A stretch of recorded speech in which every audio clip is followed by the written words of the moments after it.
Launch at 30, we will go up.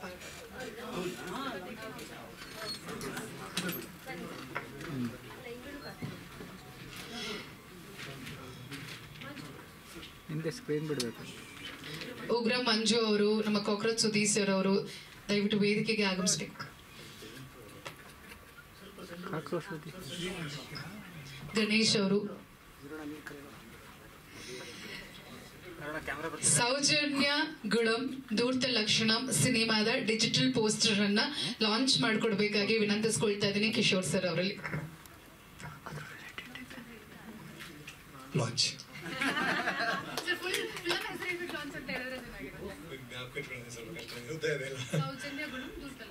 Soujanya Gunam Dhoorta Lakshanam teaser launch.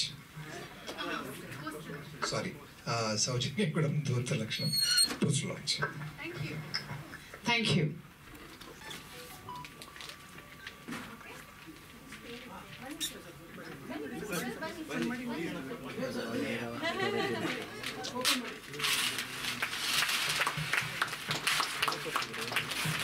Soujanya Gunam Dhoorta Lakshanam ಸಿನಿಮಾದ poster ಅನ್ನ ವಿದ್ಯುಕ್ತವಾಗಿ launch ಮಾಡ್ತಾ ಇದ್ದಾರೆ ಕಿಶೋರ್ ಸರ್ ಅವರು ಹಾಗೂ ನಮ್ಮ ಸಿನಿಮಾ ತಂಡದವರು.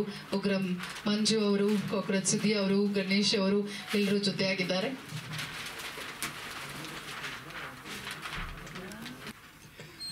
ಎಲ್ರಿಗೂ ನಮಸ್ಕಾರ. ನಮ್ಮ ಸಿನಿಮಾ ಸೌಜನ್ಯ ಗುಣಂ ಧೂರ್ತ ಲಕ್ಷಣಂ ಪ್ರೆಸ್ ಮೀಟಿಗೆ ಬಂದಿರೋ ಎಲ್ರಿಗೂ ಸ್ವಾಗತವನ್ನು ಕೋರ್ತೇನೆ. ಸುಮಾರು ದಿವಸಗಳಾದ ಮೇಲೆ ಸಿನಿಮಾದ ವಿಷಯಕ್ಕೆ ನಿಮ್ಮ ಭೇಟಿ. ಮದುವೆ, ಪಾಪು ಇದೆಲ್ಲ ಆಗಿ ಒಂದು ಸಿನಿಮಾದಿಂದ ಒಂದು ಬ್ರೇಕ್ ಆಗಿತ್ತು. ನಾನು ನಟನೆ ಮಾಡ್ತಿರುವಂಥ ಸಿನಿಮಾದ ಮೂಲಕ ನಿಮ್ಮ ಜೊತೆ ವಾಪಸ್ ಬರಬೇಕು ಅಂತ ಯೋಚನೆ ಮಾಡಿದ್ದೆ. ಆದರೆ ಕಾರಣಾಂತರಗಳಿಂದ ಇವತ್ತು ನಮ್ಮ ಪತ್ನಿ ಹರ್ಷಿಕಾ ಅವರ ನಿರ್ದೇಶನದ ಸಿನಿಮಾಕ್ಕೆ ಬಂದು ನಿಮ್ಮ ಜೊತೆ ಕೂತ್ಕೊಂಡು ಮಾತಾಡೋಕ್ಕೆ ಒಂದು ಅವಕಾಶ ಇವತ್ತು ಸಿಕ್ಕಿದೆ. ಖುಷಿ ಇದೆ. ಹಾಗೆ ನೀವೆಲ್ಲ ಪ್ರಶ್ನೆ ಕೇಳೋದಕ್ಕಿಂತ ಮುಂಚೆ ನಮ್ಮ ಇಂಡಿವಿಜುವಲ್ ಸಿನಿಮಾದ ಬಗ್ಗೆ ಆಮೇಲೆ ಮಾತಾಡ್ತೇವೆ. ಬಟ್ ಈ ಸಿನಿಮಾದ ಬಗ್ಗೆ ಹೇಳಬೇಕು ಅಂತಂದ್ರೆ, ಭಾರತದಲ್ಲಿ ನಿಮಗೆಲ್ಲ ಒಂದು ಸಣ್ಣ ಫಿಗರ್ ಅನ್ನು ನಾನು ಕೊಡ್ತೇನೆ. ಭಾರತದಲ್ಲಿ 2021ರಿಂದ 2025ರವರೆಗೂ ಆನ್ ಎನ್ ಆವ್ರೇಜ್ ವರ್ಷಕ್ಕೆ 36,000 ರೇಪ್ಗಳು ನಡೀತವೆ. ಲೆಕ್ಕ ಹಾಕಿದ್ರೆ ದಿವಸಕ್ಕೆ ಆಲ್ಮೋಸ್ಟ್ 100 ರೇಪ್ಗಳು ನಡೀತವೆ. ಆದರೆ ನಮಗೆ ಗೊತ್ತಾಗುವಂಥ ಕೇಸ್ಗಳು ಯಾವುದೋ ಒಂದು ಪೊಲಿಟಿಸೈಸ್ಡ್ ಕೇಸ್ ಇರಬಹುದು, ಅಥವಾ ರೇಪ್ ಆ್ಯಂಡ್ ಮರ್ಡರ್ ಆಗಿ ತುಂಬ ಕೆಟ್ಟದಾಗಿ ಮರ್ಡರ್ ಆಗಿರುವಂಥ ಕೇಸ್ ಇರಬಹುದು, ಅಥವಾ ಮೀಡಿಯಾಕ್ಕೆ ಗೊತ್ತಾಗುವಂಥ ಕೇಸ್ಗಳಿರ್ಬೋದು. ಈ ಥರದ ಕೇಸ್ ಮಾತ್ರ ನಮ್ಗೆ ಗೊತ್ತಿರುತ್ತೆ. ಯಾಕೆಂತಂದರೆ ಒಂದು ವರ್ಷದಲ್ಲಿ ನಮಗೆ ನ್ಯೂಸಲ್ಲಿ ಕೇಳಿ ನಾವು ಅರ್ಥಕೊಳ್ಳುವಂಥ ಕೇಸ್ಗಳು ಒಂದು 5ರಿಂದ 10 ಇರಬಹುದು. ಆದರೆ ಒಂದು ವರ್ಷಕ್ಕೆ 36,000 ಹೆಣ್ಣು ಮಕ್ಕಳು ರೇಪ್ ಆಗ್ತಾರೆ. ಪೊಲೀಸಲ್ಲಿ ಕಂಪ್ಲೇಂಟ್ ಆಗುತ್ತೆ. ಒಂದು ಅವರ ಸಂಸಾರದ ಮೇಲೆ ಶೋಷಣೆಗಳಾಗುತ್ತೆ, ಗಲಾಟೆಗಳಾಗುತ್ತೆ, ಅಥವಾ ಕೇಸ್ ಇನ್ನೂ ದೊಡ್ಡ ಮಟ್ಟಕ್ಕೆ ಹೋಗುತ್ತೆ. CID, CBI ಎಲ್ಲ ಕಡೆ ಹೋಗುತ್ತೆ. ಆದರೆ ಇಲ್ಲಿವರೆಗೂ ಕನ್ಕ್ಲೂಷನ್ ಅಂತ ಸಿಕ್ಕಿರುವಂಥ ಕೇಸ್ಗಳು ನೀವೇ ಲೆಕ್ಕ ಹಾಕಿ ನೋಡಿದ್ರು ಒಂದೂ ಇಲ್ಲ. ಹಾಗೆ ಈ ಎಲ್ಲ ಭಾರತದಾದ್ಯಂತ ನಡೀತಾ ಇರುವಂತಹ ಈ ಥರ ಹೆಣ್ಣುಮಕ್ಕಳ ಮೇಲೆ ನಡೀತಾ ಇರುವಂತಹ ದೌರ್ಜನ್ಯದ ಯಾವ ಕೇಸ್ಗಳಿದೆಯೋ ಇದನ್ನೆಲ್ಲ ಒಂದು ರಿಸರ್ಚ್ ಮಾಡಿ ಯಾಕೆ ನಡೀತಾ ಇದೆ, ಯಾವ ಝೋನ್ಸಲ್ಲಿ ಜಾಸ್ತಿ ನಡೀತಾ ಇದೆ, ಆ್ಯಂಡ್ ಇದು ಹೇಗೆಲ್ಲ ಮುಚ್ಚಿ ಹೋಗ್ತಾ ಇದೆ ಅನ್ನೋಂಥ ಕಾರಣಗಳ ಬಗ್ಗೆ ನಾವು ಕೂತ್ಕೊಂಡು ಅನಲೈಸ್ ಮಾಡಿ ಒಂದು ಅದ್ಭುತವಾದ ಸ್ಕ್ರಿಪ್ಟನ್ನು ಮಾಡಿದ್ದೇವೆ. ಈ ಹೆಣ್ಣು ಮಕ್ಕಳಿಗೆ ನಡೀತಾ ಇರುವಂಥ ಶೋಷಣೆ ಬಗ್ಗೆ ಒಂದು ಹೆಣ್ಣು ಸಿನಿಮಾ ಮಾಡಿದ್ರೇ ಅದಕ್ಕೊಂದು ಅರ್ಥ ಇರುತ್ತೆ. ಪ್ಲಸ್ ಒಂದು ಹೆಣ್ಣಿನ ನೋವು, ಸಮಾಜದಲ್ಲಿ ಹೆಣ್ಣಿಗೆ ಯಾವ್ದ್ಯಾವ ಥರದಲ್ಲಿ ಶೋಷಣೆಗಳು ನಡೀತಾ ಇದೆ ಅಂತ ಒಂದು ಹೆಣ್ಣು ಗೊತ್ತಾಗೋದು ತುಂಬ ಹೆಚ್ಚಿರುತ್ತೆ ಒಂದು ಗಂಡು ಗೊತ್ತಾಗೋದಕ್ಕಿಂತ. ಸೊ ಅದರಿಂದ ನಾವೆಲ್ಲ ಕೂತು ನಾವು ಮಧು ಅವರು, ನಮ್ಮ ಪ್ರೊಡ್ಯೂಸರ್ ಅವರು, ಗಣೇಶ್ ಅವರು, ಹಾಗೆ ನಮ್ಮ ಇಡೀ ತಂಡದವರು ಎಲ್ಲ ಕೂತು ಮಾತಾಡಿದಾಗ ಹೌದು, ಇವರು ಹರ್ಷಿಕಾ ಅವರು ಶೀಸ್ ಆ್ಯಪ್ಟ್ ಅಂತ ನಿಮಗೆಲ್ಲ ಗೊತ್ತಿರಬಹುದು. ಹಲವಾರು ವರ್ಷಗಳಿಂದ ಎಲ್ಲೆಲ್ಲಿ ಶೋಷಣೆಗಳಾಗ್ತಾ ಇದೆಯೋ, ಅದು ರಾಯಚೂರಲ್ಲಿ ಅಲ್ಲೊಂದು ರೇಪ್ ಆ್ಯಂಡ್ ಮರ್ಡರ್ ಆಯಿತು. ಅಲ್ಲೊಂದು ತುಂಬ ಭೀಕರವಾಗಿರುವಂಥ ಒಂದು ಕೇಸ್ ಅದು. ಅಂದರೆ ಆ ಹೆಣ್ಣು ಮಗಳನ್ನು ರೇಪ್ ಮಾಡಿ ಮರ್ಡರ್ ಮಾಡಿ ಮರದ ಮೇಲೆ ಸುಟ್ಟಾಕ್ತಾರೆ. ಅದಕ್ಕೂ ಕೂಡ ನಾನು ಮತ್ತು ಹರ್ಷಿಕಾ ಅವರು ಇಂಡಿವಿಜುವಲ್ ಆಗಿ ಹೋಗಿ ಹೋರಾಟ ಮಾಡಿ ಅವತ್ತು ಆಲ್ಮೋಸ್ಟ್ 50,000 ಜನರನ್ನು ಸೇರಿಸಿ ನಾವು ಹೋರಾಟವನ್ನು ಮಾಡಿದ್ವಿ. ಇದೇ ರೀತಿಯಲ್ಲಿ ಹುಬ್ಳಿಯಲ್ಲಾದಾಗಲೂ ಕೂಡ, ಇದೇ ರೀತಿಯಲ್ಲಿ ಮೈಸೂರು ಪ್ರಾಂತ್ಯದಲ್ಲಿ ಕೆಲವೊಂದು ಕೇಸ್ಗಳಾದಾಗ, ಹಾಗೆ ಎಲ್ಲೆಲ್ಲಿ ಈ ಥರ ದೌರ್ಜನ್ಯಗಳಾಗಿದೆಯೋ ಅಲ್ಲಿ ಹೋಗಿ ನಾವು ನಮ್ಮ ವಾಯ್ಸನ್ನು ರೈಸ್ ಮಾಡಿದ್ದೀವಿ. ಆದ್ದರಿಂದ ಈ ಥರದ ವಿಷಯ ನಡಿಬಾರದು ಅನ್ನುವಂಥ ಒಂದು ಪಾಯಿಂಟನ್ನು ಇಟ್ಕೊಂಡು, ಈ ಥರ ನಾವು ಸುಮ್ಮನೆ ಬಿಟ್ಟರೆ ಇದರ ನಡೀತಾನೇ ಇರುತ್ತೆ ಅನ್ನುವಂಥ ಒಂದು ಪಾಯಿಂಟನ್ನು ಇಟ್ಕೊಂಡು ನಾವೆಲ್ಲ ಕೂತ್ಕೊಂಡು ಪ್ಲ್ಯಾನ್ ಮಾಡಿ ನಮ್ಮ ಕಿಶೋರ್ ಸರ್ ಅವ್ರನ್ನ ಭೇಟಿ ಆದ್ವಿ. ನಮಗೊಂದು ಆಸೆ ಇತ್ತು, ತುಂಬ ದಿವಸದಿಂದ ಒಂದು ಆಸೆ ಇತ್ತು. ಕಿಶೋರ್ ಸರ್ ಅಂತ ಒಬ್ಬರು ಮಹಾನ್ ನಟ, ನಮ್ಮ ಇಂಡಸ್ಟ್ರಿಯ one of the greatest performers, ಅವ್ರ ಜೊತೆ ಒಂದು ಸಿನಿಮಾ ಮಾಡಬೇಕು ಅಂತಿತ್ತು. ಆದರೆ ಈ ಸಿನಿಮಾದಲ್ಲಿ ಬರುವಂತಹ ಒಂದು ಮುಖ್ಯ ಪಾತ್ರ ಅಂದರೆ ಇಡೀ ಸಿನಿಮಾನೇ ಅವರ ಮೂಲಕ, ಅವರ ಕಣ್ಣಿಂದ ಜನರಿಗೆ ತಲುಪಿಸುವಂಥ ಒಂದು ಪ್ರಯತ್ನ ಮಾಡಬಹುದು ಅಂತ ಹೇಳಿ ನಾವು ಕಿಶೋರ್ ಸರ್ನ ಭೇಟಿಯಾದಾಗ he was very very happy. ಅದಕ್ಕೆ ಎಲ್ಲದಕ್ಕಿಂತ ಅವರ ಸಿಂಪ್ಲಿಸಿಟಿಯನ್ನು ನೋಡಿ ನಾವು ಬೆರಗಾಗೋದ್ವಿ. ಅವ್ರನ್ನ ಭೇಟಿಯಾಗಿ ಅವ್ರನ್ನ ಮಾತಾಡ್ಸಾದ್ಮೇಲೆ ಇಷ್ಟು ದೊಡ್ಡ ನಟ ಅದು ಹೇಗೆ ಈ ಥರ ಅಂತ ನಾವು ಅವ್ರನ್ನ ಪ್ರಶ್ನೆಗಳು ಕೇಳ್ತಾನೆ ಇದ್ವಿ. ಅವತ್ತಿಂದಾನೆ ಕೇಳ್ತಾನೆ ಬಂದಿದ್ವಿ, ಸರ್ ಹೆಂಗೆ ಸರ್ ನೀವು ಹಿಂಗೆ, ನಾನು ಹಿಂಗೆ, ಏನು ಇದರಲ್ಲಿ ಏನು ವಿಶೇಷ ಏನಿದೆ ಅಂತ ಹೇಳ್ತಾರೆ ಅವರು. ಸೊ ಇಂಥ ಒಂದು ಅದ್ಭುತವಾದ ನಟ. ನಾನು ಆ್ಯಕ್ಚುಲಿ ಒಂದು ಆ್ಯಕ್ಟಿಂಗ್ ಪರ್ಫಾರ್ಮೆನ್ಸ್ ಸ್ಕೂಲಲ್ಲಿ ಓದ್ತಾ ಇದ್ದಾಗ ಕಿಶೋರ್ ಸರ್ ಅವ್ರದ್ದು ಒಂದು ಕೇಸ್ ಸ್ಟಡಿ ಇತ್ತು ನಮಗೆ. ಅಂದರೆ ಈ ಸಟಲ್ ಪರ್ಫಾರ್ಮೆನ್ಸ್ ಬಗ್ಗೆ ಒಂದು ಕೇಸ್ ಸ್ಟಡಿ ಇತ್ತು. ಅಂದರೆ ಅವರು ಹೇಗೆ ಒಂದು ಪಾತ್ರ ಪ್ರವೇಶ ಮಾಡಿ ನಮಗೆ ನಾನು ಕಿಶೋರಲ್ಲ ಆ ಪಾತ್ರ ಅಂತ ನಿಮಗೆ ಕನ್ವಿನ್ಸ್ ಮಾಡ್ತಾರೆ ಅನ್ನುವಂಥ ಒಂದು ಕೇಸ್ ಸ್ಟಡಿಯನ್ನು ಮಾಡಿದ್ವಿ. ಅವಾಗ ನೋಡಿನೇ ನಾವು your all like so excited. But ಇವ್ರನ್ನ ಭೇಟಿ ಆಗುವಾಗ ನನಗೆ it was a very different experience. So ಅವರು ತುಂಬ ಖುಷಿಯಾಗಿ ಈ ಒಂದು ನಮ್ಮ ಕಥೆಯನ್ನು ಕೇಳಿ, ಅಂದರೆ ಫುಲ್ ಕಥೆ ಅಲ್ಲ, ಅವರಿಗೆ ಎಷ್ಟಾಗುತ್ತೋ ನಾವು ಅಷ್ಟನ್ನು ಎಕ್ಸ್ಪ್ಲೈನ್ ಮಾಡಿದ್ವಿ.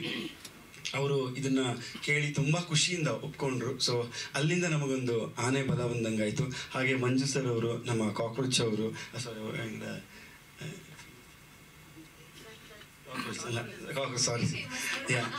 ಅವರು, ಸೊ ಸುದಿ ಅವರು, ಸಾರಿ, ಅವರು ನೋಡಿ ಅವ್ರ ಹೆಸರೇ ಹಂಗೆ ಫೇಮಸ್ ಆಗಿಬಿಟ್ಟಿದೆ. ಸೊ ಅವರು ಕೂಡ, ಅವರೆಲ್ಲ ಸೇರಿಕೊಂಡು they've enhanced the cinema. So ಒಂದು ಟ್ರಿಪಲ್ ಸ್ಕ್ರೀನ್ ಪ್ಲೇ ಥರದಲ್ಲಿ as a creative director. By the way ನಾನು ನಮ್ಮ ಹೆಂಡತಿಯವರಿಗೆ, ಧರ್ಮಪತ್ನಿಯವರಿಗೆ ಸಪೋರ್ಟ್ ಮಾಡೋದಕ್ಕೆ ಕ್ರಿಯೇಟಿವ್ ಡೈರೆಕ್ಟರ್ ಆಗಿ ಅವ್ರಿಗೆ ಸಪೋರ್ಟ್ ಮಾಡ್ತಾ ಇದ್ದೇನೆ. ಸೊ ಒಂದು ಕ್ರಿಯೇಟಿವ್ ಡೈರೆಕ್ಟರ್ ಆಗಿ ಅವರ ವಿತ್ ಪರ್ಮಿಷನ್ ನಾವೊಂದು ಪ್ಯಾರಲಲ್ ಸ್ಕ್ರೀನ್ ಪ್ಲೇ, ಅಂದರೆ ಟ್ರಿಪಲ್ ಸ್ಕ್ರೀನ್ ಪ್ಲೇ ಒಂದು ಕಾನ್ಸೆಪ್ಟನ್ನು ಇಂಟ್ರೊಡ್ಯೂಸ್ ಮಾಡೋಣ ಅಂತ ಪ್ಲ್ಯಾನ್ ಮಾಡಿಕೊಂಡು ಮಾಡ್ತಾ ಇರುವಂಥ ಒಂದು ಸಿನಿಮಾ. ಆ್ಯಂಡ್ ಎಲ್ಲ ಹೆಣ್ಣು ಮಕ್ಕಳಿಗೂ ರಿಲೇಟ್ ಮಾಡಿಕೊಳ್ಳುವಂಥ ಒಂದು ಸಿನಿಮಾ ಆಗುತ್ತೆ. ಆ್ಯಂಡ್ ಒಂದು ಹೆಣ್ಣು ರೇಪ್ಗೆ ಒಳಗಾದಾಗ ಅವರ ಮನಸ್ಥಿತಿ ಯಾವ ಥರದಲ್ಲಿ ಇರುತ್ತೆ, ಆ ಸನ್ನಿವೇಶದಲ್ಲಿ ಅದಾದಮೇಲೆ ಅವರ ಮನಸ್ಥಿತಿ ಹೇಗಿರುತ್ತೆ, ಅದನ್ನು ಒಬ್ಬ ಇನ್ವೆಸ್ಟಿಗೇಟಿವ್ ಆಫೀಸರ್ ಆಗಿ ಕಿಶೋರ್ ಸರ್ ಅವರು ಹೇಗೆ ಅದನ್ನು ನೋಡ್ತಾರೆ, ಅವರ ಕಣ್ಣಿಂದ ಅವರ ದೃಷ್ಟಿಕೋನದಲ್ಲಿ ಹೇಗೆ ನೋಡ್ತಾರೆ, ಅವ್ರು ಹೇಗೆ ತೋರಿಸ್ತಾರೆ ಅನ್ನುವಂಥ ಒಂದು ಇದರಲ್ಲಿ ಸ್ಕ್ರೀನ್ ಪ್ಲೇಯಲ್ಲಿ ಈ ಕತೆ ಹೋಗುತ್ತೆ. ಸೊ ನಾನು ಜಾಸ್ತಿ ಮಾತಾಡಲ್ಲ, ಡೈರೆಕ್ಟರ್ ಅವರು ಇನ್ನು ನಿಮಗೆಲ್ಲ ಡೀಟೇಲ್ಸನ್ನು ಕೊಡ್ತಾರೆ. ಬಟ್ ಒಂದು ಯೂನೀಕ್ ಆಗಿರೋ, ಟಚಿಂಗ್ ಆಗಿರುವಂತಹ, ರಿಯಾಲಿಟಿಗೆ ಹತ್ತಿರ ಆಗಿರುವಂಥ ಒಂದು ಸಿನಿಮಾನ ಮಾಡೋಣ ಅಂತ ಈ ಒಂದು ಕಥೆಯನ್ನು ಚೂಸ್ ಮಾಡಿದ್ದೀವಿ. ಸೊ ನಿಮ್ಮೆಲ್ಲರ ಹಾರೈಕೆ, ನಿಮ್ಮೆಲ್ಲರ ಸಪೋರ್ಟ್ ಯಾವತ್ತೂ ಇರಲಿ ಅಂತ ಕೇಳಿಕೊಂಡು ನನ್ನ ಮಾತನ್ನು ಮುಗಿಸ್ತೇನೆ. ಭುವನಂ ಎಂಟರ್ಟೈನ್ಮೆಂಟ್ ನ ಮೊದಲ ಸಿನಿಮಾ ನಿರ್ಮಾಪಕರಾಗಿ ಹೊರಬರ್ತಾ ಇದ್ದೀರಾ. ಪ್ರೊಡಕ್ಷನ್ ಎಲ್ಲರಿಗೂ ನಮಸ್ಕಾರ. ಚೀ ಸೌಜನ್ಯ ಇದು ನಮ್ಮ ಪ್ರೊಡಕ್ಷನ್, ಎರಡನೇ ಪ್ರೊಡಕ್ಷನಲ್ಲಿ ನಾನು ಮತ್ತು ಭುವನ್ ಸರ್ದು ಎರಡು ಕಾಂಬೈನ್ ಮಾಡಿ ಮಾಡ್ತಾರೆ ಸಿನಿಮಾ. ಇದು ಬಂದು ನಮ್ಮ ಹರ್ಷಿಕಾ ಮೇಡಮ್ ಅವರು ಡೈರೆಕ್ಷನ್ ಮಾಡ್ತಿದ್ದಾರೆ. ಸೊ ಮೇಡಮ್ಮು ನಾವೆಲ್ಲ ಕೂತ್ಕೊಂಡು ಪ್ಲ್ಯಾನ್ ಮಾಡ್ಬೇಕಾದ್ರೆ ಮೇಡಮ್ಮು ಹಂಗೆ ಮಾಡೋಣ ಹಿಂಗೆ ಮಾಡೋಣ ಅಂತ ಇದ್ರು. ನಾನು ಅವಾಗ ಮೇಡಮ್ ಒಂದು ಐಡಿಯಾ ಮಾಡಿ, ಡೈರೆಕ್ಷನ್ ನೀವೇ ಮಾಡಿಬಿಡಿ, ನಮ್ಮದೇನೇ ಸಪೋರ್ಟ್ ಇದ್ರೆ ನಾವು ಮಾಡ್ತೀವಿ, ನೀವು ಏನು ತಲೆ ಕೆಡಿಸ್ಕೋಬೇಡಿ ಅಂತ. ಆಮೇಲೆ ಬೇಸಿಕಲಿ ಬಂದು ಸಿನಿಮಾ ಇದು ಬಂದು ಪಕ್ಕಾ ಕ್ರೈಮ್ ಥ್ರಿಲ್ಲರ್ ಸಿನಿಮಾ, ಅದು ವಿಷಯ. ಕ್ರೈಮ್ ಥ್ರಿಲ್ಲರು ಅದಲ್ಲದೆ ವಿಷಯ ಏನು ಅಂದರೆ ನಾವು ಇದನ್ನು ಆಲ್ಮೋಸ್ಟ್ ಅಟ್ ಎ ಟೈಮಲ್ಲೇ 5 ಲ್ಯಾಂಗ್ವೇಜಸ್ ಶೂಟಿಂಗ್ ಮಾಡಬೇಕು ಅಂತ ಪ್ಲ್ಯಾನ್ ಮಾಡಿದ್ದೀವಿ. ಸೊ ಅದರಿಂದ ಕಿಶೋರ್ ಸರ್ ಇದ್ದಾರೆ, ನಮ್ಮ ಮಂಜು ಇದ್ದಾರೆ, ನಮ್ಮ ಸುಧಿ ಇದ್ದಾರೆ, ಯಶ್ ಶೆಟ್ಟಿ ಇದ್ದಾರೆ ಇಲ್ಲಿ. ಅದು ಬಿಟ್ಟು ತೆಲುಗುವಿಂದ, ತಮಿಳಿಂದ ಮತ್ತು ಹಿಂದಿಯಿಂದ ಆರ್ಟಿಸ್ಟ್ನ ಕರೋ ಥರ ಪ್ಲ್ಯಾನ್ ಇದೆ. ಮಿಕ್ಕಿದೆಲ್ಲ ಯಾರು ಬರ್ತಾರೆ ಎಲ್ಲ ಬರ್ತಿರೋದೆಲ್ಲ ಓವರ 3 ದಿನ ಪ್ಲ್ಯಾನ್ ಮಾಡಿ ಎಲ್ಲ ತೋರಿಸ್ತೀವಿ. ಇದು ಇದು ಫಸ್ಟ್ ಬರೀ ಇದು ಮಾತ್ರ, ಇದು ಡಿಜಿಟಲ್ ಮಾತ್ರ ಪೋಸ್ಟರ್ ಮಾಡಿದ್ದೀವಿ, ಪೋಸ್ಟರ್ ರಿಲೀಸ್ ಮಾಡಿದ್ದೀವಿ. ಸೊ ಆದ್ದರಿಂದ ನಿಮ್ಮ ಸಪೋರ್ಟು ಹೀಗೆ ಇರಲಿ. Thank you. Thank you.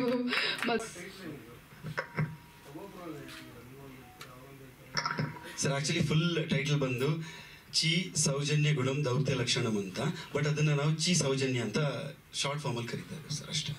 ಅದೇ ಇಟ್ಸ್ ಟ್ಯಾಗ್. ಸೊ ಇಲ್ಲ, ಆಕ್ಚುಯಲ್ ಟೈಟಲ್ ಫುಲ್ ಬರುತ್ತೆ ಸರ್, ಚಿ ಸೌಜನ್ಯ ಗುಣಂ ಧೂರ್ತ ಲಕ್ಷಣಂ ಅಂತ. ಬಟ್ ನಾವು ಹೇಳುವಾಗ ಚಿ ಸೌಜನ್ಯ ಅಂತಲೇ ಹೇಳ್ತಾ ಇದ್ದೀವಿ.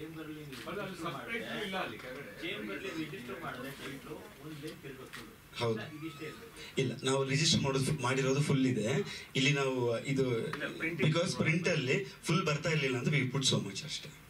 ಅದು ತುಂಬ ಕ್ಲಮ್ಸಿ ಆಗುತ್ತೆ ಅಂತ ಇಷ್ಟೇ ಹಾಕಿರೋದು. ಬಟ್ ನೀವು ಡಿಜಿಟಲ್ ಪೋಸ್ಟರ್ ನೋಡಿದ್ರಲ್ಲ, ಅದರಲ್ಲಿ ಫುಲ್ ಇದೆ. ಸೊ ಹೇಳ್ತಾರೆ ನಾವು ಮಾತಾಡಿದ್ಮೇಲೆ will have a question answer session.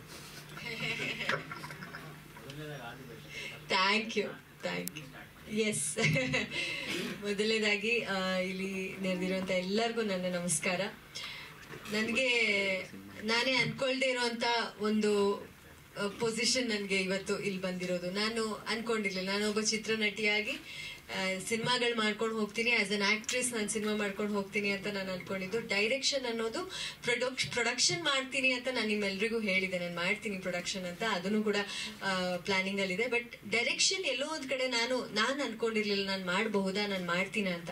But ಈ ತರದ್ ಒಂದಷ್ಟು ಇನ್ಸಿಡೆಂಟ್ಸ್ ಆದಾಗ, ಒಂದಷ್ಟು ಹೆಣ್ಮಕ್ಳಿಗೆ ಈ ತರ ದೌರ್ಜನ್ಯ ಆದಾಗ, ಒಂದಷ್ಟು ಕಡೆಗಳಲ್ಲಿ ನಾವು ಹೋಗಿ ಹೋರಾಟ ಮಾಡಿದಾಗ ಎಲ್ಲೋ ಒಂದ್ ಕಡೆ ಮನಸ್ಸಿನ ಆಳದಲ್ಲಿ ಅದೊಂದು ಆಸೆ ಇತ್ತು, ಇಲ್ಲ ಈ ತರದ ಕಥೆಯನ್ನ ತಗೋಬೇಕು, ಈ ತರದ್ ಏನಾದ್ರೂ ಒಂದು ಸೋಷಿಯಲ್ ಮೆಸೇಜ್, ಆ ಸಿನಿಮಾ ನೋಡಿ ಏನಾದ್ರೂ ನಾನೊಂದು 2 ಇಲ್ಲ 3 ಜನರನ್ನ ಚೇಂಜ್ ಮಾಡಕ್ ಆಗುತ್ತಾ ಅನ್ನೋ ಒಂದು ಶಕ್ತಿ ನನ್ನಲ್ಲಿ ಇದೆಯಾ, ಆ ತರ ಇದ್ರೆ ನಾನು ಆ ತರದೊಂದು ಸಬ್ಜೆಕ್ಟ್ ತಗೊಂಡು ನಾನು ಮಾಡ್ತೀನಿ ಅನ್ನೋ ಒಂದು ಆಸೆ ಇತ್ತು.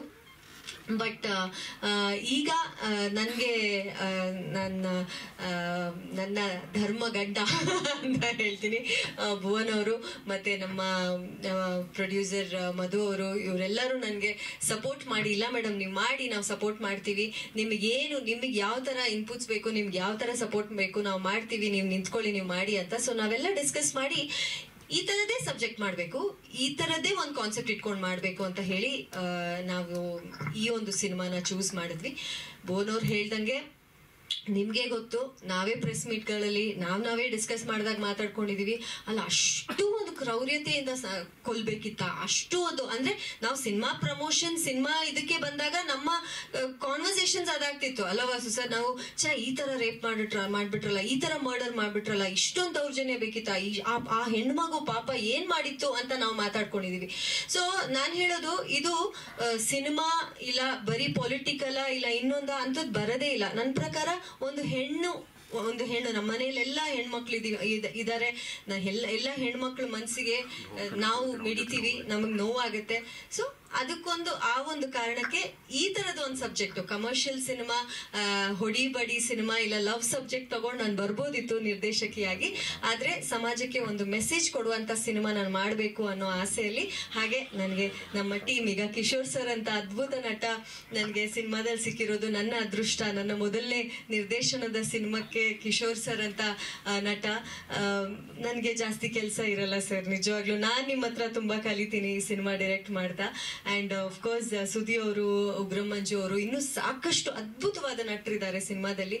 ಏನ್ ಹೇಳಿದ್ರೆ ಘಟಾನುಘಟಿಗಳು ಅಂತಾರಲ್ಲ, ಆ ತರದವರು ಸಿನಿಮಾದಲ್ಲಿದ್ದಾರೆ. ಸೊ ನನಗೆ ಜಾಸ್ತಿ ಕಷ್ಟ ಆಗಲ್ಲ, ಆದ್ರೆ ಈ ಕಾನ್ಸೆಪ್ಟ್ ನ ಒಂದು ಜನರ ಮನಸ್ಸಿನ ಆಳಕ್ಕೆ ನಾಟೋ ಹಾಗೆ ಅವ್ರಿಗದು ಅರ್ಥ ಆಗೋ ಹಾಗೆ.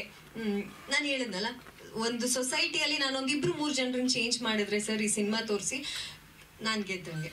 That is the whole concept.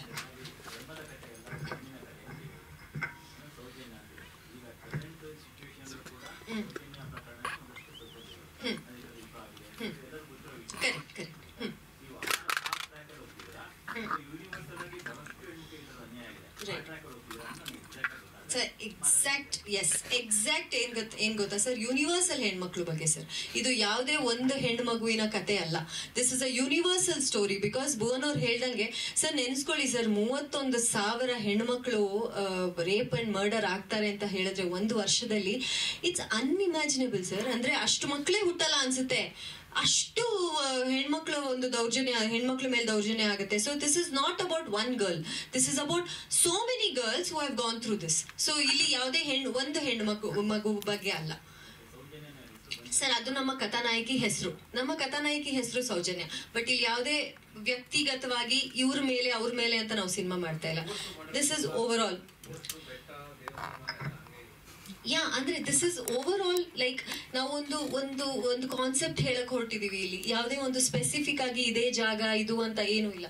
So basically ಒಂದು ಹೆಣ್ಣಿಗೆ ಆಗ್ತಾ ಇರುವಂತ ಒಂದು ದೌರ್ಜನ್ಯ, ಅವಳ ಸುತ್ತ ನಿಂತಿರುವಂತ ಒಂದು ನರಭಕ್ಷರ ತರ ಇರುವಂತ ಒಂದಷ್ಟು ಗಂಡಸರು, ಅವಳಿಗೆ ನೋವು ಮಾಡ್ತಾ ಇರುವಂತ ಒಂದಷ್ಟು ಗಂಡಸರು, ಆಮೇಲೆ ಸುತ್ತಮುತ್ತ ಏನೂ ಆಗಿಲ್ಲ, ನಮ್ ಸುತ್ತ ಏನೂ ಆಗಿಲ್ಲ ಅಂತ ಬಾಯಿ ಮುಚ್ಕೊಂಡಿರುವಂತ ಜನ. ಸೊ ಇಲ್ಲಿ ಯಾವುದೇ ಒಂದು ಎಕ್ಸಾಕ್ಟ್ ಒಂದು ಹೆಣ್ಣು ಮಗುವಿನ ಕತೆ ಅಂತ ಅಲ್ಲ. ದಿಸ್ ಇಸ್ ಬೇಸಿಕ್ಲಿ ರೈಟ್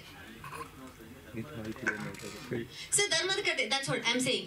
ಆ ಸಬ್ ಟೈಟಲ್ ಬಂದ್ಬಿಟ್ಟು ಈಗ ನಾವು ಚೇಂಜ್ ಮಾಡಿರೋದು. ಸೊ ಅದರ ಬದಲು ಈಗ ನಾವು ಚೇಂಜ್ ಮಾಡಿರೋದು ಸೌಂದರ್ಯ. ನೋ ನಾವು ಈಗ ಅಲ್ಲಲ್ಲ, ಸಬ್ ಟೈಟ್ಲ್ ಅವರು ಧರ್ಮದ ಕಥೆಯಲ್ಲೇ ಹೆಣ್ಣಿನ ಕತೆ ಅಂತ, ಅದನ್ನೇ ಇವಾಗ ನಾವು ಚೇಂಜ್ ಮಾಡಿದೀವಲ್ವಾ.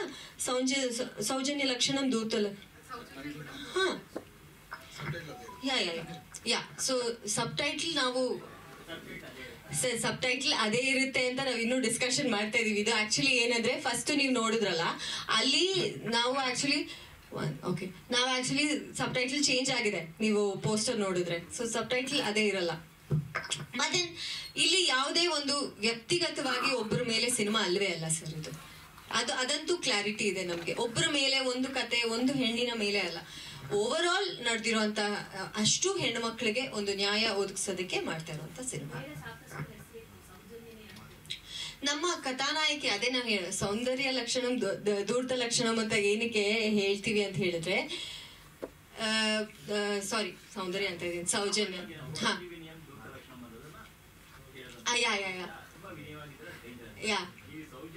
ಸೌಜನ್ಯ ಗುಣಂ ಸರ್. ಇದು ಏನಂದ್ರೆ, ಸೌಜನ್ಯ ಅನ್ನೋದು ನಮ್ಮ ಕಥಾನಾಯಕಿ ಹೆಸರು. ಬಟ್ ಇಲ್ಲಿ ಬರೀ ಆ ಒಂದು ಲಕ್ಷಣಗಳು, ಇವಾಗ ಕೆಲವರು ತುಂಬಾ ಏನ್ ಹೇಳೋದು ಸೌಜನ್ಯವಾಗಿರ್ತಾರೆ, ಬಟ್ ಅವ್ರು ಮಾಡ್ತಾ ಇರೋ ಕೆಲಸಗಳು ಬೇರೆ ಬೇರೆ ತರ ಇರುತ್ತೆ. ಸೊ ಹಾಗೇನು ತುಂಬಾ ಸೌಜನ್ಯವಾಗಿದ್ರು ತುಂಬಾ ಕ್ರೌರ್ಯತೆ ನಡೆಯುತ್ತೆ ಹೆಣ್ಮಕ್ಳ ಮೇಲೆ.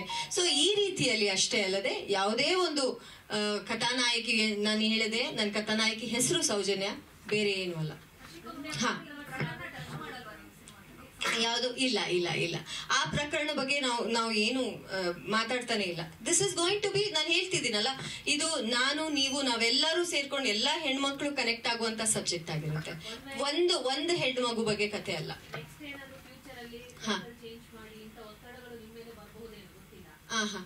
ಬಟ್ ಇಲ್ಲಿ ನಾವು ಅದ್ರ ಬಗ್ಗೆ ಹೇಳ್ತಾನೆ ಇಲ್ವಲ್ಲ.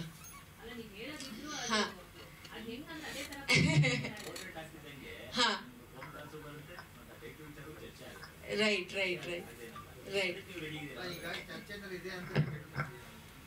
ಇಲ್ಲ ಸರ್, ಏನ್ ಗೊತ್ತಾ, ನಮ್ಮ ಸಿನಿಮಾಗೆ ಅದು ಪರ್ಫೆಕ್ಟ್ ಆಪ್ಟ್ ಟೈಟಲ್ ಅಂತ ನಾವು ತಗೊಂಡಿದೀವಿ. ಇದು ಸರ್ ಇಲ್ಲ ಸರ್, ಏನ್ ಗೊತ್ತಾ, ನಿಮ್ಗದು ದೇವಸ್ಥಾನ, ನೀವ್ ಹೇಳ್ತಿರೋ ದೇವಸ್ಥಾನ ತರ ಕಾಣಿಸಲ್ಲ ಅಲ್ಲ ಸರ್.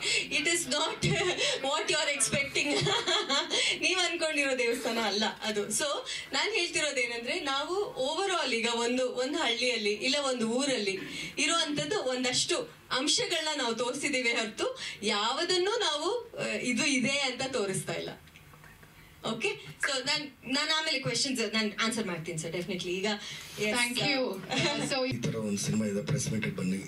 ನಾನು ಮಧು ಅವ್ರ ಜೊತೆಗೆ ಸುಮಾರಷ್ಟು ಹಲವಾರು ಸಿನಿಮಾ ಮಾಡಿದ್ದೀನಿ. ಅಂದರೆ ಕುಟೀರ ಇರ್ಬೋದು, ಅದಕ್ಕಿಂತ ಮುಂಚೆ ಕಾಲನಾಗಿನಿ ಅನ್ನೋ ಸಿನಿಮಾದಲ್ಲಿ ಹರ್ಷಿಕಾ ಪೂರ್ಣಿಮಾ ಮೇಡಮು ನಾವೆಲ್ಲ ಆ್ಯಕ್ಟ್ ಮಾಡಿದ್ದೀವಿ.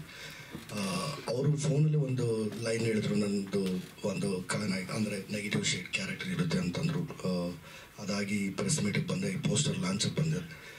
ಒಂದಷ್ಟು ಜನ ಹೆಣ್ಮಕ್ಳ ಮೇಲೆ ಆಗ್ತಕ್ಕಂಥ ದೌರ್ಜನ್ಯದ ಬಗ್ಗೆ ಸಿನಿಮಾ ಮಾಡ್ತಿರೋದು, ಈ ಸಿನಿಮಾದಲ್ಲಿ ನಾನು ಭಾಗವಹಿಸಿರೋದು ಒಂದು ಪಾತ್ರವಾಗಿ ನನಗೂ ಖುಷಿ ತಂದು ಕೊಟ್ಟಿದೆ.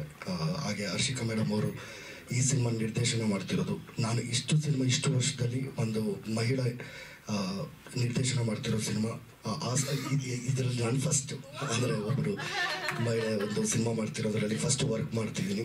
ಆಲ್ ದ ಬೆಸ್ಟ್ ಮೇಡಮ್, ಒಳ್ಳೇದಾಗಲಿ. ಹಾಗೆ ಮಧು ಅವ್ರು ಇರ್ಬೋದು, ಹಾಗೆ ಭುವನ್ ಅವರು ಪ್ರೊಡ್ಯೂಸ್ ಮಾಡ್ತಿರೋದು, ಒಳ್ಳೇದಾಗಲಿ ಅವ್ರಿಗೂ. ಹಾಗೆ ಕಿಶೋರ್ ಸರ್ ಜೊತೆಗೆ ನಾನು ಬಹಳಷ್ಟು ವರ್ಷಗಳಿಂದ ಬಿರುಗಾಳಿ ಅನ್ನೋ ಸಿನಿಮಾದಲ್ಲಿ ಅವ್ರ ಜೊತೆ ಆ್ಯಕ್ಟ್ ಮಾಡಿದ್ದೆ. ಮತ್ತು ಈ ಥರ ಅದ್ಭುತ ನಟರ ಜೊತೆ ಯಾವಾಗ ಆ್ಯಕ್ಟ್ ಮಾಡ್ತೀನಿ ಅನ್ನೋದು ಒಂದು ಕುತೂಹಲ ಇತ್ತು. ಆಮೇಲೆ ಕಿಶೋರ್ ಸರ್ ಈ ಸಿನಿಮಾದಲ್ಲಿ ಆ್ಯಕ್ಟ್ ಮಾಡ್ತಿದ್ದಾರೆ ಅಂದಾಗ ಬಹಳನೇ ಸಂತೋಷ ಆಯಿತು. ಯಾಕಂದರೆ ಒಂದು ರಂಗಭೂಮಿ ಹಿನ್ನೆಲೆಯಿಂದ ಬಂದಿರತಕ್ಕಂಥ ಕಲಾವಿದರು ಸೀನಿಯರ್ಸ್ ಜೊತೆ ನಾವು ಆ್ಯಕ್ಟ್ ಮಾಡಿ ಬಹಳಷ್ಟು ಕಲಿಯೋದಿರುತ್ತೆ. ಒಂದು ಸಿನಿಮಾದಲ್ಲಿ ಒಂದಷ್ಟು ಸಂಭಾವನೆ ಈಸ್ಕೊಂಡು ಹೋಗೋದಕ್ಕಿಂತ ನಮ್ಮ ಫ್ಯೂಚರಲ್ಲಿ ಮುಂದೆ ಒಂದಷ್ಟು ಸಿನಿಮಾಗಳಿಗೆ ಒಂದಷ್ಟು ಕಲಾವಿದನಾಗಿ ಕಲಿಯೋಂಥದ್ದು ಒಂದಷ್ಟು ಬಹಳಷ್ಟು ವಿಚಾರಗಳನ್ನ ಈ ಸಿನಿಮಾಯಿಂದ ಕಲಿತೀನಿ. ಯಾಕಂದರೆ ಈ ಥರ ಸಂಭಾವನೆ ಸಿಗುತ್ತೆ ಸರ್, ಅದು ಇದಕ್ಕೆ ಮುಂಚೆ ಹೆಂಗಿದ್ರು ಹೌದು. ಹಾಗಾಗಿ ಸಂತೋಷ ಸರ್. ಅದಾಗಿ ನಮ್ಮ ಸುಧೀರ್ ಕಾಕ್ರೋಜ್ ನನ್ನ ಗೆಳೆಯ, ಅವರು ಇದ್ದಾರೆ ಈ ಸಿನಿಮಾದಲ್ಲಿ. ಆಮೇಲೆ ಇನ್ನೂ ಒಂದಷ್ಟು ಜನ, ಸುಮಾರಷ್ಟು ಜನ ಇದ್ದಾರೆ. ಎಲ್ರಿಗೂ ಒಳ್ಳೇದಾಗಲಿ, ಅದು ಎಲ್ಲರ ಜೊತೆಗೂ ನನಗೂ ಒಳ್ಳೇದಾಗಲಿ ಈ ಸಿನಿಮಾಯಿಂದ. ಎಲ್ಲರಿಗೂ ನಮಸ್ಕಾರ. ಮಧು ಸರ್ ಅದೇ ಈಗ ಮಂಜು ಹೇಳ್ದಂಗೆ ನನಗೂ ಫೋನ್ ಮಾಡಿದ್ರು. ನಾನು ಶೂಟಲ್ಲಿದ್ದೆ, ಬ್ಯುಸಿ ಇದೆ. ಇವತ್ತು ಒಂದು ಶೂಟ್ ಇತ್ತು, ಕ್ಯಾನ್ಸಲ್ ಆಯಿತು, ಹಂಗಾಗಿ ಬಂದೆ. ಅದೇ ನನ್ನ ಪಾತ್ರ ಹೆಂಗೆ ಅಂದರೆ, ನಾನು ಈ ಗಂಭೀರವಾದ ಪಾತ್ರ ಮಾಡಿದ್ಕಿಂತ ಬೀರ್ ಕುಡ್ಕೊಂಡು ಗಮ್ಮಂದಿದ್ದ ಪಾತ್ರ ಮಾಡಿದ್ದೆ ಜಾಸ್ತಿ. ಅಂಥದ್ದೇ ಒಂದು ಪಾತ್ರ. ಅದೇನೋ ನಮಗೆ ಗಂಭೀರವಾದ ಪಾತ್ರ ಕೊಡಲ್ಲ, ಬೀರ್ ಕುಡಿದು ಗಮ್ಮನ ಅಂತ ಪಾತ್ರಗಳೇ ಬರುತ್ತೆ. ಬಟ್ ಇದು ಚೆನ್ನಾಗಿದೆ. ಒಂದು ಲೈನ್ ಮಾತ್ರ ಮಧು ಸರ್ ಹೇಳಿದ್ದಾರೆ. ಇಲ್ಲಿ ಒಂದಷ್ಟು ನೆನಪುಗಳು, ಅಚ್ಚರಿಗಳಿದೆ. ಮ್ಯಾಮ್, ನಿಮ್ಗೊಂದು ಕ್ವಶನ್ ಕೇಳಬೇಕು. ನಿಮ್ಗೆ ಸರ್ಪ್ರೈಸ್ ಅನ್ಸುತ್ತೆ. ನಿಮ್ಗೆ ಆ ದಿನ ನೆನಪಿರೋದಕ್ಕೆ ಸಾಧ್ಯ ಇಲ್ಲ, ನನಗೆ ಆ ದಿನ ಮರೆಯೋದಕ್ಕೆ ಸಾಧ್ಯ ಇಲ್ಲ. ನಿಮ್ಗೆ ನಾನು ಹೆಂಗೆ ಗೊತ್ತು ಹೇಳಿ ಮ್ಯಾಮ್, ನೋಡೋಣ. ನಿಮ್ಗೆ ಇದು ಗ್ಯಾರಂಟಿ ಇದು ಯಾವುದು ಫೇಕ್ ಅಲ್ಲ. ನೀವು ನ್ಯಾಪ್ಸ್ಕೊಂಡಿಲ್ಲ ಮೇಡಮ್, ಪರವಾಗಿ. ಇಲ್ಲ, ನಾನು ಜಾಕಿ ಮಾಡಿಲ್ಲ. ಎಸ್, ನಾನು ಒಂಚೂರು ನಿಮ್ಗೆ ಹೇಳಿದೆ. ನಾನು ಹೇಳ್ತೀನಿ, ಆ ದಿನ ತುಂಬ ನೆನಪಿರೋ ದಿನ ಅದು. ನಾನು ಒಂದೇ ಒಂದು ಸಿನಿಮಾ ಮಾಡಿದ್ದೆ ಮೊದಲು, ಅಲೆಮಾರಿ ಅಂತ. ಅದರಲ್ಲಿ ಹಿಂದೆ ಮಾಡಿದ್ದೆ, ಒಂದು ಡೈಲಾಗ್ಸ್ ಇಲ್ಲ. ಅದಾದಮೇಲೆ ಎರಡನೇ ಸಿನಿಮಾ ಮಾಡಿದ್ದೆ, B3. ನಾನು B3 ಮಾಡುವಾಗ ಏನಾಗಿತ್ತು ಅಂದರೆ, ಡೈರೆಕ್ಟರ್ ಕಡೆಯಿಂದ ಒಬ್ಬ ನೋನ್ ಆರ್ಟಿಸ್ಟ್ ಬಂದ್ಬಿಟ್ಟಿದ್ರು. ಅವ್ರಿಗೊಂದು ಒಳ್ಳೆ ಪೇಮೆಂಟ್ ಇತ್ತು, ಒಂದು ಮೇ ಬಿ 5,000 to 6,000 ಪೇಮೆಂಟು. ನಾನು ಅಲೆಮಾರಿಲಿ ನಿಮ್ಮ ಪ್ರೊಡ್ಯೂಸರ್ ನೋಡಿದ್ರು. ಅದು ನನ್ನ ಮೊದಲನೇ ಸಿನಿಮಾ. ಅದೊಂದು ಗಾಂಜಾ ಕ್ಯಾರೆಕ್ಟರ್ ಬೇಕಿತ್ತು ಅವ್ರಿಗೆ. ನಾನು ಹೇಳಿ ಮಾಡಿಸಿ ಆರ್ಡರ್ ಕೊಟ್ಟಂಥ ಗಾಂಜಾ ಕ್ಯಾರೆಕ್ಟ್ರು. ಬಂದಿದ್ದವರು ಹಂಗೆ ಇದ್ರು, ಅವ್ರಿಗೂ ಒಳ್ಳೆ ಹೆಸರಿದೆ, ಬೇಡ ಹೆಸರು. ಅವ್ರ ರೆಮ್ಯುನರೇಷನ್ ಜಾಸ್ತಿ ಇತ್ತು. ನಂದು 500 ರೂಪಾಯಿ ಮಾತಾಡಿ ಕರ್ಕೊಂಡ್ಬಂದ್ಬಿಟ್ಟಿದ್ರು ಪ್ರೊಡ್ಯೂಸರು. ಘನ್ಶ್ಯಾಮ್ ಅಂತ ಡೈರೆಕ್ಟ್ರು, ಅವ್ರ ಕ್ಲೋಸ್ ಫ್ರೆಂಡು. ಆ ಕ್ಯಾರೆಕ್ಟರ್ ಮಾಡಬೇಕಿತ್ತು. ನಾನು ಬಂದಾಗ ಇಲ್ಲಿ ಪ್ರೊಡ್ಯೂಸರ್ 500 ಇಲ್ಲಿ 6,000 ಇಲ್ಲಿ, ಇವನಿಗಿಂತ ಒಬ್ಬ ಸಿಗ್ತಾನೆ ನಿನ್ಗೆ ಈ ಥರ ಪಾತ್ರಕ್ಕೆ ಅಂತ ಅವ್ರೇನೋ ವಹಿಸ್ಬಿಟ್ಟು ಹೋಗ್ಬಿಟ್ರು. ಇವ್ರು ಫುಲ್ ಗರಮು, ಯಾರು ಡೈರೆಕ್ಟ್ ಅವ್ರ ಫ್ರೆಂಡ್ನ ಪಾಪ ವಾಪಸ್ ಕಳಿಸ್ಬೇಕಾದಂಥ ಪರಿಸ್ಥಿತಿ. ಅದಾದ್ಮೇಲೆ ಒಂದು 1.25 ಪೇಜ್ ಡೈಲಾಗ್ ತಂದುಕೊಟ್ರು ನನಗೆ ಡೈರೆಕ್ಟ್ರು. ತಗೊಳಪ್ಪ ಡೈಲಾಗು ಹೇಳು ಅಂತ. ಹೇಳಿದ್ದೆ ಯಾವಾಗಾದ್ರು ಅಂತಂದ್ರು. ಒಂದೇ ಸಿನಿಮಾ ಮಾಡಿದ್ದಿದ್ದು ನಾನು. ಗೊತ್ತಿಲ್ಲ ಸರ್, ಹೇಳ್ತೀನಿ ಅನಿಸುತ್ತೆ ಅಂದರೆ. ನಾನು ಒಂದಷ್ಟು ಜನ ನೋಡಿದ್ದೀನಿ, ಹೇಳ್ತೀನಿ ಅನ್ನೋರು ನೋಡಿದ್ದೀನಿ, ಹೇಳಲ್ಲ ಅನ್ನೋರು ನೋಡಿದ್ದೀನಿ. ಇದೇನು ಹೇಳ್ತೀನಿ ಅನಿಸುತ್ತೆ ಅಂತ ಕೇಳಿದ್ರು. ಗೊತ್ತಿಲ್ಲ ಸರ್, ನಾನು ಹೇಳಿಲ್ಲ, ಒಂದೇ ಸಿನಿಮಾ ಮಾಡಿರೋದು, ಬಟ್ ನಾನು ಹೇಳ್ತೀನಿ ಅನಿಸುತ್ತೆ ಅಂತ. ಸರಿ ಆಯಿತು, ಒಂದೇ ಶಾರ್ಟ್ ಮ್ಯಾಮ್ ನೀವು ಕೂತಿದ್ರೆ. ಸರಿ, ಕಿರಣಪ್ಪರ ಸರ್ ಕ್ಯಾಮ್ರಾಮ್ಯಾನು. 1.25 ಪೇಜ್ ಡೈಲಾಗು ಒಂದ್ಸತಿ ನೋಡಿದೆ, ಒಂದೇ ಸತಿ ಹೇಳಿದೆ. ನಿಮ್ಗೆ ನೆನಪಿರೋಕ್ಕೆ ಸಾಧ್ಯನೇ ಇಲ್ಲ. ಓಕೆ, ಇದೇ ಟೇಕು ಮಾಡ್ತೀಯ ಅಂದರು. ಮಾಡಿದೆ, ಒಂದೇ ಶಾರ್ಟ್ ಓಕೆ ಆಗೋಯ್ತದು. ಇಡೀ ಸೆಟ್ ಅವತ್ತು ಕ್ಲಾಪ್ಸ್ ಮಾಡ್ತು ನನಗೆ. ನೀವು ಬಂದು ನಾನೊಂದು ಪ್ರಶ್ನೆ ಕೇಳಿದ್ರಿ, ನೀವು ಯಾವ ಥಿಯೇಟ್ರಿಂದ ಬಂದಿರೋದು ಅಂತ. ನನಗೆ ಅದೆಲ್ಲ ಇವತ್ತಿಗೂ ಗೊತ್ತಿಲ್ಲ, ಅದೆಲ್ಲ ಅವತ್ತಿಗೂ ಗೊತ್ತಿಲ್ಲ. ನಾನೇನು ಹೇಳಿದೆ, ಮೇಡಮ್ ನಮ್ಮ ಮನೆ ಪ್ರಸನ್ನ ಥಿಯೇಟ್ರ್ ಹತ್ರ, ಅದ್ರ ಹಿಂದೆಯಿಂದ ಬಂದೆ ಅಂತ. ದೇವರಣೆಗೂ ಇದು ನಿಜ. ಮೋಸ್ಟ್ಲಿ ನಿಮಗೆಲ್ಲ ಸುಳ್ಳು ಅನ್ಸುತ್ತೆ, ಆದರೆ ಇದು ನಿಜ. ಯಾಕಂದ್ರೆ ನಂಗೆ ಗೊತ್ತಿಲ್ಲ, ನಾನು ಸಿನಿಮಾದವನೇ ಅಲ್ಲ. ಆಗ ನೀವು ನಮಗೊಂದು ಮಾತು ಹೇಳಿದ್ರಿ, ಯಾವುದೇ ಕಾರಣಕ್ಕೂ ನೀವು ಸಿನಿಮಾ ಬಿಡಬೇಡಿ ಸುದೇವ್ರೆ, ನಿಮ್ಗೆ ಗೊತ್ತಿದ್ದೋ ಗೊತ್ತಿಲ್ಲದೇನೋ ನಿಮ್ಮ ಒಳಗೆ ವಿಷಯ ಇದೆ, ದಯವಿಟ್ಟು ಸಿನಿಮಾ ಬಿಡಬೇಡಿ ಅಂತ ನೀವು ಹೇಳಿದ್ರಿ. ಅವತ್ತು ರಾತ್ರಿ ಎಲ್ಲ ನಾನು ನನ್ನ ಫ್ರೆಂಡಲ್ಲಿ ರಾಕಿ ಅಂತ ಕೂತವ್ರೆ, ಅವ್ರಿಗೆ ಗೊತ್ತಾ ಸತ್ಯ ಕೇಳಿ. ರಾತ್ರಿ ಎಲ್ಲ ಅವ್ರು 3 ಸತಿ ಹೇಳಿದೆ, ಅವ್ರು ಯಾಕಷ್ಟು ದೊಡ್ಡ ಹೀರೋ ನಂಗೆ ಹೇಳಿದ್ರು. ಹೌದು, ಹಂಗಾರೆ ನನ್ನಲ್ಲಿ ವಿಷಯ ಇದೆಯಾ ಅಂತ. ಆಮೇಲೆ ಘನ್ಶ್ಯಾಮ್ ಅವರು, ಡಬ್ಬಿಂಗು ನೀನೇ ಮಾಡ್ಬಿಡಮ್ಮ, ನೀನು ಚೆನ್ನಾಗಿ ಮಾಡಿದ್ಯಾ ಅಂತ. ನನಗೆ ಡಬ್ಬಿಂಗ್ ಅಂದ್ರೆ ಏನಂತ ಗೊತ್ತಿಲ್ಲ. ನೀವು ಡಬ್ ಮಾಡ್ತಿದ್ರಿ, ನನ್ನ ಅವತ್ತು ಕರ್ಸಿದ್ರು. ನೋಡು ಅವ್ರು ಏನು ಮಾಡ್ತಾರೋ ಅದನ್ನ ನೋಡ್ಕೋ, ಇಷ್ಟೇ ಡಬ್ಬಿಂಗ್ ಅಂದ್ರೆ ಅಂತ. ನೀವು ಡಬ್ಬಿಂಗ್ ಮಾಡಿದ್ದು ನೋಡಿ ನಾನು ಮತ್ತೆ ಡಬ್ಬಿಂಗ್ ಅಂತ ಮಾಡಿದ್ದು. ಸೊ ಮತ್ತದಾದ್ಮೇಲೆ ನಾನು ನಿಮ್ಮನ್ನು ನೋಡ್ತಿರೋದೇ ಇವತ್ತು. ಅದೇನೋ ಗೊತ್ತಿಲ್ಲ, ಋಣನೇ ಇಲ್ಲ ನಾನು ನಿಮ್ಮನ್ನು ನೋಡೋವಂಥದ್ದು ಅಥವಾ ನೀವು ನನಗೆ ಸಿಗೋದು. ಈ ದಿನ ಸಿಕ್ಕದೆ, ಅದಕ್ಕೆ ಹೇಳ್ತಿದ್ದೀನಿ. ಅದಾದ್ಮೇಲೆ ಇವತ್ತು ನೋಡಿ ನಿಮ್ಮ ನಿರ್ದೇಶನದಲ್ಲಿ ಆ್ಯಕ್ಟ್ ಮಾಡ್ತೀನಿ. ಅದೇನೋ ನಿಮ್ಮ ಬಾಯಿಗುಣ ಇಲ್ಲಿವರೆಗೂ ತಂದು ಕೂರಿಸಿದೆ ನನ್ನ. ಅದಾದ್ಮೇಲೆ ಅದೇ ಸಿನಿಮಾದ ಕ್ಯಾಮ್ರಾಮನ್ ಕಿರಣ್ ಅಂಬಾಪುರ ಸರ್ ಅವ್ರು ನೆಕ್ಸ್ಟ್ ಸಿನಿಮಾಗ ನನ್ನ ಕರ್ಕೊಂಡು ಹೋದ್ರು, ಒಬ್ಬ ಹುಡುಗ ಚೆನ್ನಾಗಿ ಮಾಡ್ತಾನೆ ಅಂತ. ಅಲ್ಲಿ ನಾನು ಮತ್ತೆ ಪಾತ್ರ ಮಾಡಿದ್ದು ಕಿಶೋರಣ್ಣನ ಜೊತೆ ಜಟ್ಟ. ತುಂಬಾ ನೆನಪುಗಳಿದೆ. ಅದಾದ್ಮೇಲೆ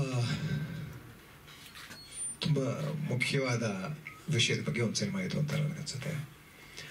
ಈ ವಿಷಯ ಯಾಕೆ ಅಂದರೆ ತುಂಬ ದೊಡ್ಡ ಸಮಸ್ಯೆ. ನಾವು ನಮ್ಮ ಮನೆಯಲ್ಲಿ ನಡೆದಿಲ್ಲ ಅನ್ನೋದಕ್ಕೆ ಕಣ್ಣು ಮುಚ್ಕೊಂಡು ಎಲ್ಲ ಚೆನ್ನಾಗಿದೆ, ಎಲ್ಲ ಆರಾಮಾಗಿದೆ, ನಮ್ಮ ಇಂಡಸ್ಟ್ರಿಯಲ್ಲಿ ಮೀಟು ಇಲ್ಲ ಅಂತ ಹೇಳಿದ್ರಲ್ಲ, ಹಾಗೆ ಇಲ್ಲೇನು ನಡೆದಿಲ್ಲ ಅಂತ ಡಿನಯಲಲ್ಲಿದ್ದೀವಿ. ಆದರೆ ಅಂಕಿಅಂಶಗಳು ಬೇರೆನೇ ಕಥೆ ಹೇಳ್ತಾ ಇದೆ. ಅದು ಅವ್ರು ಹೇಳಿದ ಅಂಕಿಅಂಶಗಳು ರಿಪೋರ್ಟೆಡ್ ಕೇಸಸ್, ರಿಪೋರ್ಟ್ ಆಗದೆ ಹೋಗೋ ಕೇಸಸ್ ಇದರ ಡಬಲ್ ಟ್ರಿಪಲ್ ಇರುತ್ತೆ. ಯಾಕಂದರೆ ನಮ್ಮ ಸಮಾಜವೇ ಆಗಿದೆ. ಟೈಟಲ್ ನನಗೆ ಮುಖ್ಯ ಆಗಲಿಲ್ಲ, ಜೊತೆಗೆ ಆ ಕ್ಯಾಪ್ಷನ್ ನಾನೇನಾದ್ರು ಬಿಟ್ಟರೆ ನಾನು ಕರೆಕ್ಷನ್ ಮಾಡ್ತೀನಿ. ಒಂದು ಹೆಣ್ಣಿನ ಕಥೆ ಅಲ್ಲ, ಒಂದು ಗಂಡಿನ ಕಥೆ ಆಗಬೇಕು ಅಂತ, ಒಂದೊಂದು ಗಂಡಿನ ಕಥೆ ಆಗಬೇಕು. ಯಾಕೆಂದರೆ ಅತ್ಯಾಚಾರ ಮಾಡ್ತಾ ಇರೋರು ನಾವು ಗಂಡಸರ ಪ್ರತಿನಿಧಿಗಳಾಗಿ ನಾವಿಲ್ಲಿ ನಿಂತ್ಕೊಂಡು, ತಪ್ಪಿತಸ್ಥರಾಗಿ ನಿಂತ್ಕೊಂಡು ಅದನ್ನು ನೋಡಬೇಕಾಗಿರೋ ಅನಿವಾರ್ಯತೆ ನಮಗಿದೆ ಇವತ್ತು. ಈ ವಿಷಯ ಯಾಕೆ ಅಂದರೆ ಇವತ್ತು ನೀವು ವರ್ಲ್ಡ್ ವಿಮೆನ್ ಸೇಫ್ಟಿ ಇಂಡೆಕ್ಸ್ ನೋಡಿದ್ರೆ 128ನೇ ಪೊಸಿಷನ್ಲಿದ್ದೀವಿ 177 ದೇಶಗಳಲ್ಲಿ.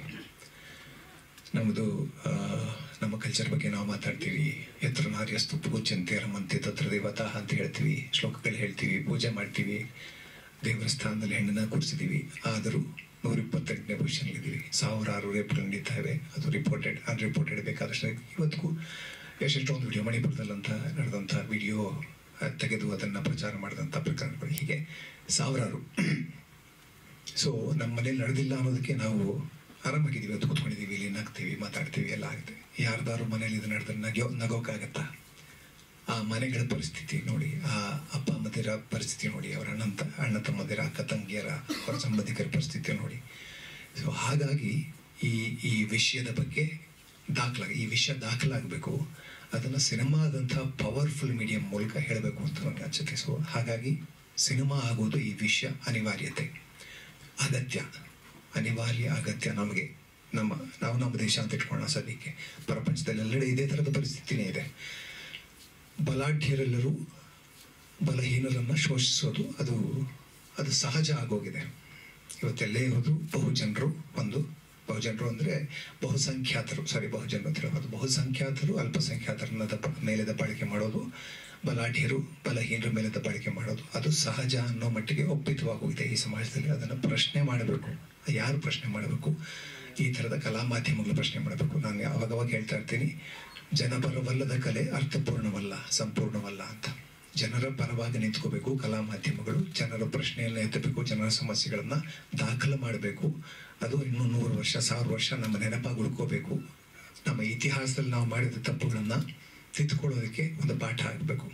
ಸೊ ಸಿನಿಮಾ ಮೂಲಕ ಬರೋದು ತುಂಬ ಮುಖ್ಯ ಆಗುತ್ತೆ ಅಂತ ನನಗನ್ಸುತ್ತೆ. ಹಾಗಾಗಿ ಈ ವಿಷಯದ ಬಗ್ಗೆ ಸುಮಾರು ಸಿನಿಮಾಗಳಾಗಿವೆ. ಎಷ್ಟು ಮಾಡಿದ್ರೂ ಸಾಲದು, ಬದಲಾವಣೆ ಏನೂ ಆಗಿಲ್ವಲ್ಲ. ಸೊ ಬದಲಾವಣೆ ತರುವಂಥ ಮಾಧ್ಯಮ ಸಿನಿಮಾ. ಸೊ ಈ ಥರದ ಮಾಧ್ಯಮವನ್ನು ಬಳಸಿ ಈ ವಿಷಯವನ್ನು ಮಾತಾಡಲೇಬೇಕಾದ್ದು ಅನಿವಾರ್ಯತೆ. ಅದು ಯಾವುದೇ ಕೇಸ್ ಆಗಿರ್ಬೋದು. ಒಂದು ಕೇಸಿನ ಬಗ್ಗೆ ಅಂತಲ್ಲ ಇದು. ಅದು ಇವತ್ತು ಸುದ್ದಿಯಲ್ಲಿರೋ ಕಾರಣಕ್ಕೆ ಅದನ್ನು ಬಳಸಿದ್ದಾರೆ ಅಂತನೂ ಅಲ್ಲ. ಯಾಕಂದರೆ ನಿರ್ಭಯ ಅಂತ ಇಟ್ಕೊಂಡ್ರು ಆಗುತ್ತೆ, ಯಾವುದೇ ಇಟ್ಕೊಂಡ್ರು ಆಗುತ್ತೆ. ನಮಗೆ ಇಲ್ಲಿ ಈ ಸಮಸ್ಯೆ ಮುಖ್ಯ ಆಗಬೇಕಾಗತ್ತೆ. ಯಾಕಂದರೆ ಆ ಮಕ್ಕಳು ಯಾರದ್ದೋ ಅಕ್ಕ, ತಂಗಿ, ಮಗಳು, ತಾಯಿ, ಏನು ಬೇಕಾದ್ರೂ ಆಗಿರ್ಬೋದು.